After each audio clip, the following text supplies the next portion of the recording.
Hello, welcome back to Learn Economy. In this video, we are going to look into the financial sector reforms in India. We have to understand that in India, we had a decade-old ongoing financial reforms. Why we need reforms is to transform Indian economy. And in the case of financial sector, we can see that there we have moved from an administrative regime to a competitive market-based system. Since mid 1991, we could have a number of reforms with respect to the financial sector in India.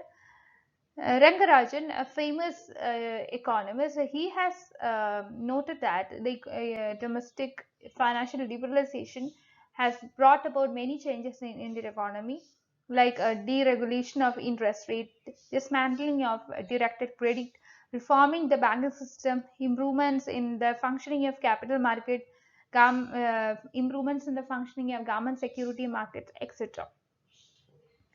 We had Narasimhan Committee, which was constituted in 1991 to lay the foundation for revamping the financial sector in India. The committee has submitted two reports, one in 1992 and the other one in 1998, in order to give importance to the enhancement and efficiency as well as viability of financial sector. We could see that India had underlooked the structural changes by way of these reforms and it has lacked the external constraints in its operation. For example, we can see that a reduction in cash reserve ratio as well as statutory liquidity ratio is some kind of these kind. All this happened as a result of as an after effect of these reforms. In the case of India, we could see that banks had to give go by uh, to their traditional operational methods of directed credit, and this is also applicable to fixed interest rates, directed investment, etc.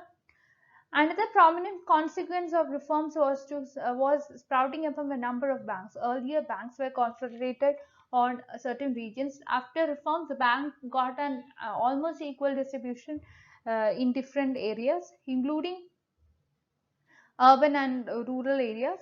Uh, and we could see that transparency has increased in the banking sector as a result of these kinds of reforms. Many prudential norms were introduced, and also market forces got more powers after deregulation of interest rate.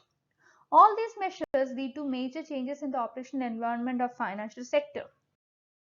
Coming to the objectives of financial sector reforms in India, we could see that the crisis involving the balance of payment had threatened the international credibility of the country, and as a result, the financial sector um, reforms was very much important. The crisis involving great threat of insolvency threatening in the bank system. So, what the government has done is that the government has gone for a set of reforms in 1990s to create an efficient, competitive, and stable financial sector in the country. Apart from the dilemmas which we have discussed in the previous slide, there were many other problems as well in the Indian economy during the early 90s. Till 90s, the Indian financial sector could be described as an example of financial repression. There was administrative interest rate which was fixed at unrealistically low levels. Large preemption of resources by authorities was there. So the government involving large-scale preemption of resources from the banking system to finance its fiscal deficit, it had some implications.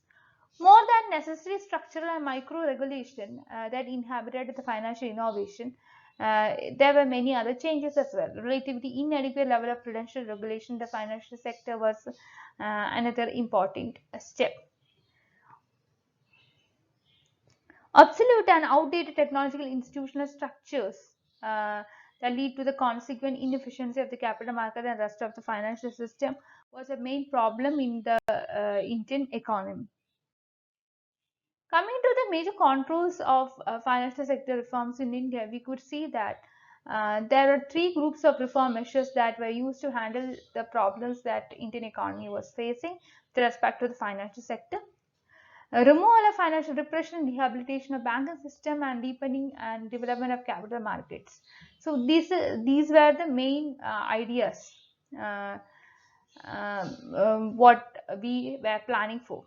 The focus, uh, uh, the focal issues addressed was mainly to include the removal of problem of financial repression, creation of profitable and efficient health financial sector, introduction of private equity in the private sector, opening up of external sector in a regulated manner, enabling the process of price discovery, providing institution with greater operational and functional autonomy, promotion of financial stability in the backdrop of domestic as well as external shocks. This financial sector reforms were divided into two phases in order to overcome the economic crisis that plagued the Indian economy in 1991 May. So, the first phase is known as the first generation reforms, which was aimed at the creation of efficient, productive, and profitable financial sector. Here, the phase was initiated in 92 based on the recommendation of the Financial System Committee. While the early phase of reforms mainly these were implemented, during that time the global economy was witnessing prominent changes. Narasimhan Committee 1 noted that the objective of financial reforms in India should not focus on correcting the present financial weakness, but it should focus on elimination of the roots of the cause of the present challenges. Coming to the second generation reforms or the second phase of reforms, which started in the mid 1990s, this laid emphasis on strengthening the financial system and introduction of structural improvements. Narasimhan Committee second it has given importance to effectiveness of implementation of reforms which were suggested by the Narasimhan Committee first. Coming to the principles of financial sector reforms in India, former RB Governor V. Reddy has stated that these reforms are based on some Panch Sutra or 5 principles like introduction of various measures like cautious and gradual phasing, mutually reinforcing measures that would serve as enabling reforms, then complementary nature of the reforms in the banking sector with other changes in the fiscal as well as monetary and external aspects, development of financial infrastructure in the terms of technology, supervisory body, etc., introducing initiatives to nurture, integrate as well as to develop money. So, with that, we move on to the policy reforms in the financial sector. There were banking reforms, debt reforms, forex market reforms, and reforms in other segments. Coming to the banking reforms, we have done a separate video on banking reforms. We could see that despite many approaches, many regulatory and supervisory norms were started. Banking reforms was consisted of two phases, two processes. Firstly, there were recapitalization of banks from the government resources, and the second level, there were privatization. So, if you're going for capitalization, you could see that it has been brought about through diversification of ownership to private investors. Here, the main idea was to increase competition in the banking sector, and that too, their plan was to have it with a gradual process. Due to the widening of ownership, majority of the banks were publicly listed. Second phase, many banks were privatized. Furthermore, increasingly tight capital adequacy norms, prudential as well as supervisory norms were there. Coming to debt market reforms, only in 1919s a proper GSEC government security debt market had been introduced. So, the main instrument of preemption of bank resources in the pre-reform period was statutory liquidity ratio, which was introduced as a prudential measure. SLR reserve requirements lead to creation of captive market for government securities. Numerous measures have been taken to broaden the government security market. Automatic monetization was another step. At present, we could see that the market borrowings of central government are undertaken through system of auctions. Next, coming to forest market reforms. This is characterized by heavy control since 1950s with increasing trade controls designed to foster import substitution. Major task before government was to move away from a system of total control to a market-based exchange system. Exchange system is exchange rate system.